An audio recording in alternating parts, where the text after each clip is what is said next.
शहर में एक पति पत्नी रहते हैं जिनकी कई सालों से कोई संतान नहीं होती। वह दोनों बहुत परेशान रहते हैं।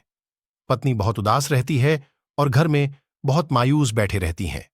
फिर उसे पता चलता है कि एक मंदिर में मनोकामना पूर्ण होती है, तो वह मंदिर जाकर प्रार्थना करती है और उसकी प्रार्थना जल्दी रंग लाती है। उसे एक बेटा पैदा होता है। लेकिन जब उन्हें बेटा पैदा होता है तो डॉक्टर उसे एक बबल में रखकर उन्हें देते हैं और कहते हैं उसे बाहर के पर्यावरण के संपर्क में नहीं आने देना है, नहीं तो इसकी तबीयत बहुत खराब हो सकती है। इसी प्रकार उनके बेटे को घर के अंदर कई साल बीत जाते हैं। वह कई बार बाहर जाने की जिद करता है, लेकिन वह उसे समझा बूझकर बाहर नहीं जाने देते।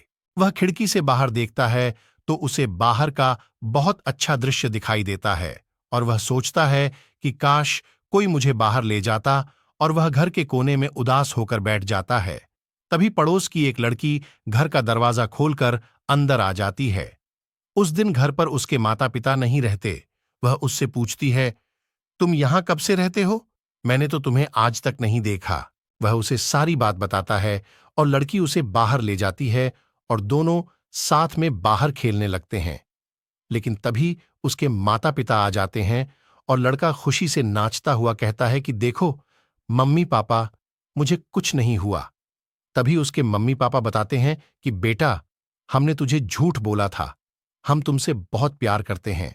इस दुनिया में बहुत सी ऐसी चीजें हैं जो तुझे नुकसान पहुंचा सकती है, तुझे हमसे दूर कर सकती है, इसलिए हम तुझे बाहर नहीं आने देते थे।